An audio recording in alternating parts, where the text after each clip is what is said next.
그 뉴스 K 허유림입니다. 금요일 날 자, 집계되기 오늘은요 전까지 먹방인데요. 순위까지 바로 피자 리얼미터는 먹방.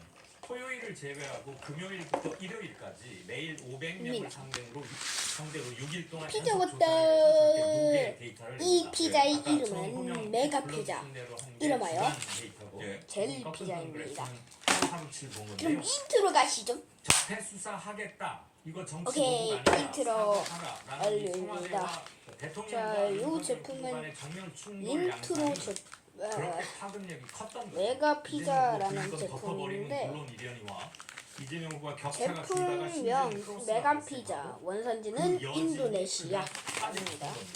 자, 이거를 한번 저희는 열어볼까요? 금요일 조사를 했거든요. 테이프가 이렇게 그게 붙어있네요. 일정 부분 반영이 됐고 요피라는 안철수 후보가 어제 말한 곳에서 것은 만든 올 이번 주 수요일 목요일쯤에 네. 발표될 것들에 반영은 되리라고 보는데 이렇게 안 아직 되고 단일화 논의가 어떻게 될지에 대해서 네, 정확한 네. 디렉션이 안 하고 감이 잡기가 조금 힘든 상황이니까 이번 주는 좀 지나봐야 되지 않을까.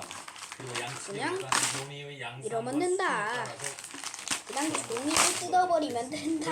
윤석열 후보의 그냥 종이 뜯어버리면 아주 쉽게 된다. 관련한 여론조사도 아주 CS에 쉽게 대해서 분리가 네, 됐습니다. 물론했습니다. 저 이렇게 생겼는데 빠바바바바바바바바바바바 아무튼 이렇게 피자 배달 거의 좋네요. 47.5일 걸 수 있다는 원인의 발언이다. 37.5. 드리는데요. 네, 0.1%포인트니까 저는 그냥 똑같다고 보시면 되고요. 안 윤석열 불러요. 후보 사과해야 된다. 사과할 필요 없다고 볼까요? 사과해야 된다가 48, 사과할 필요 없다 46점이에요. 그러면 소장님 아니 폴라이드예요 이거 먹어주세요.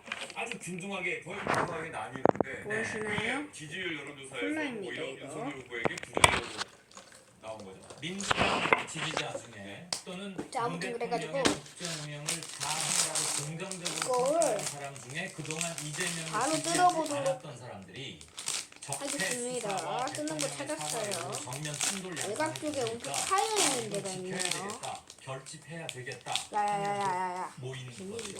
예. 그러니까 유는 인간자. 그만큼 하락하고 이 상승폭도 꼭 그만큼은 아니지만 올라가는 겁니다. 한 사람은 내려오고 한 사람은 올라가기 이니 때문에 어려.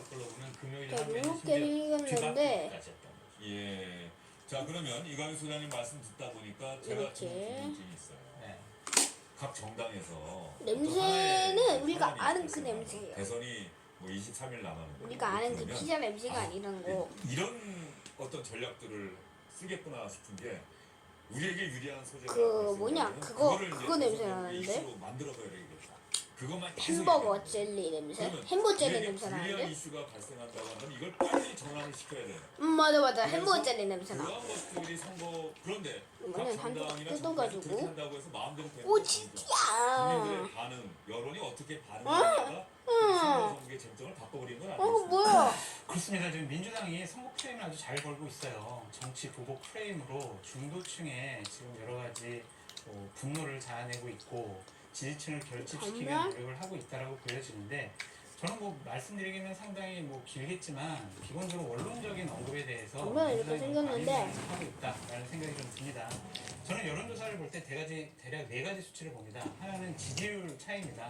이번에 지지율 차이를 보면 윤석열 후보가 이재명 후보를 3.1% 맛도 그만인가? 이기고 있고요. 햄버거 젤리? 두 번째로 중요하게 보는 게 서울 지역의 여론조사입니다. 네. 서울 지역 여론조사 보면 윤석열 후보가 대략 10.8% 차이로 이재명 후보를 이기고 있어요.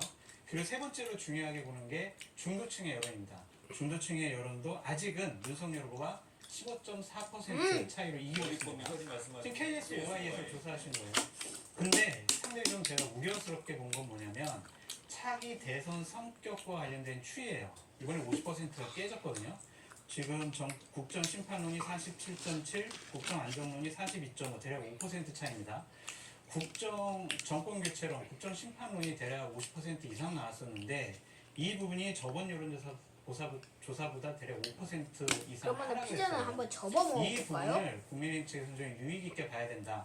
지금 윤석열 후보를 지켜주고 있는 유일한 것은 저는 구도라고 보여지거든요. 네. 이 구도 자체가 깨져버리면 웃기죠? 앞으로 지지율이 더 붙어서 더 박빙으로 갈 수가 있다라고 보여집니다. 예, 정당과 정파에서 대선 정국마다 자신들에게 유리한 이슈를 선거의 주요한 현안으로 만들려고 하는 이 노력들 앞으로 23일 동안 우리가 시청자분들이 얼마나 앞부분은 많이 이렇게 볼까 이 생겼고요. 생각이 또 드네요. 근데 나는 한여름 찔겨. 장교님은 뭐 민주당이 잘 프레임을 걸었다 이렇게 맞아, 얘기하는데 그거를. 저는 아까 뭐 길게 다시 얘기는 하지 않겠습니다만 윤석열 후보가 중앙일보하고 인터뷰할 때 다른 정책적인 문제들에 대해서 원론적인 답변을 하고 이 문제에 대해서 저희들이 뭐 들어본 바로는 30% 이상을 얘기했다라는 거예요. 그냥 본심을 얘기한 겁니다. 이거 프레임의 어떤 작은 걸 가지고 저희들이 프레임을 건 게 아니라 본심을 얘기한 것이고 아까도 말씀드렸던 것처럼 사법 공약 같은 거는 그걸 구체적으로 하는 현실화한 것이라고 생각이 들고 그런 부분들을 국민들께서는 단순히 프레임 문제가 아니라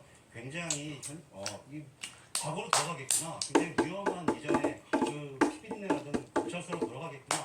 이런 부분에 대한 직접적인 위협을 느끼고 걱정을 하시기 때문에 이런 결과들이 좀 나왔다고 생각이 들고요.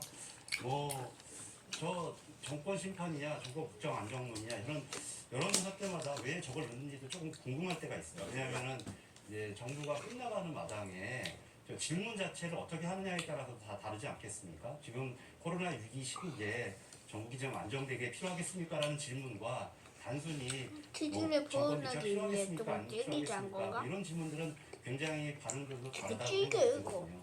그런 측면에서 지금 저런 조사들이 계속 반복되는 것에 대해서는 약간 하트 조금 모양이 저는 왜 억울한 있지? 측면도 한편으로 있는데요.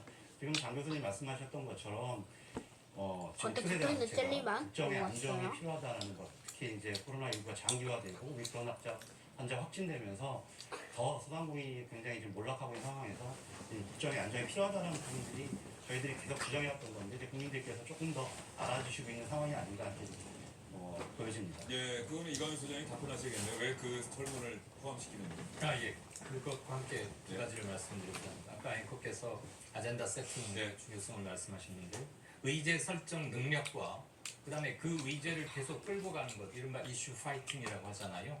그 두 가지를 장악하면 주도권을 쥐고 선거전을 치르는 건 확실한데 여론조사 측면에서는 그게 어떻게 나타나냐면 누구든 의제를 설정할 수는 있습니다. 과거에 어떤 분은 돌려. 문제 삼거나 구두를 뭐 승객 의자에 올린 사진 같은 거. 한 번의 의제 설정은 되는데 끌고 갈 수 있느냐 없느냐, 그걸 주도권을 잡느냐 하는 것은 결국은 그 논의의 최종 귀착점이 미래지향적인 것이고 나 같으면 겉에 어떻게 붙어있는 하겠다, 젤리 우리는 토핑이 어떻게 잘 맞네, 하겠다라는 이거. 비전이나 대안을 제시하면서 끌고 가면 그 의제는 살아서 움직이고 며칠 수명을 다하는 것이고 네. 한 번 끝나면 통로에 그치는 것이고요. 네. 그다음에 정권 교체와 재창출을 왜 모든 항목에 항상 넣는지 모르겠다고 하셨는데 싸대기. 물론 전체적인 프레임이 정권 정권 교체 심리가 우위에 서 있는 것을 매주 공표 보셔야 하는 것은 달갑지 않으시리라고 말랑말랑해요. 짐작을 합니다만 사람들이 불특정 설명 다수가 들어야지. 이번 선거에서 가장 중요한 점으로 무엇을 뽑고 있는지, 햄버거 그래서 잘려. 이번 대통령 선거를 어떻게 규정하고 그냥 햄버거 있는지를 잘려요. 들어보는 것, 그리고 그 생각의 이거 그냥 변화를 피자랑 꿰뚫는 것, 추측하는 것이야말로 이번 선거의 본질, 첫 번째 본질, 제1의의를 설명해 주는 것이라고 생각을 합니다. 이른바 전망 투표가 될 것이냐, 회고 투표가 될 것이냐. 그렇습니다. 그리고 그게 변할 때 어느 지점에서 변하는지를 보면 일테면 국민의힘이 여지껏 크게 두 번의 커다란 내분이 있었습니다. 이준석 대표가 어디에 가거나 네네. 참작하거나 그때마다 정권 교체와 정권 재창물 차이가 주릅니다. 제 맛은 줄어들어요. 아니네요. 그리고 그게 다시 해소가 되고 제 궤도를 틀면 다시 제 또 맛은 원래대로 아니에요. 돌아가는. 그래서 아, 네, 오늘은 수권 이렇게 능력이나 수권 피자 젤리 자세도 먹어봤는데 함께 봅니다. 사람들은 그 점에서 변해가는 것을 장거를 말씀드립니다. 싫어하시는 우리 분들은 정부가 먹는 단임제 거를 정부라는 거죠. 그러니까 우리가 연임제 정부라고 추천입니다. 한다면 단 거 좋아하시는 미국처럼 분들은 그런 좀 부분들의 추천해. 질문이 유효하겠는데 오히려 저는 네, 그거 그런 한번 의미라고 먹어봤는데요. 한다면 오히려 지금 상황에서의 어떤 의의를 나타낼 수 있는 정책적 과제가 뭔가 여러 가지 뭐 네, 햄버거 피자 젤리, 여러 가지 코로나의 식용 문제라든지 예산 문제라든지 이런 것들을 질문으로 넣는 게 햄버거 훨씬 더 젤리. 미래지향적인 질문 문항이 아닐까라는 알겠습니다. 그것도 넣고 예. 있습니다. 예. 앵커께서 허락하시면 네. 박연님께 같이 갈게요. 예, 기자가요 이재명 그러면 바로 가져가겠습니다. 길이가 빠이요? 어떻게 하시겠습니까? 라고 물어봤을 때 그럼 이재명 후보는 왜안 전형적인 꺼져? 불법 비리 수사하면 정치보복이니까 저희가 수사 안 하겠습니다. 그렇게 대답하실 건가요? 자꾸 이거를 정치적 그래서 그러면 하는 게 저는 솔직히 이해가 되지 않아요. 진짜 빨. 이재명 후보가 아니다. 구독 좋아요. 알겠습니다. 세 분간의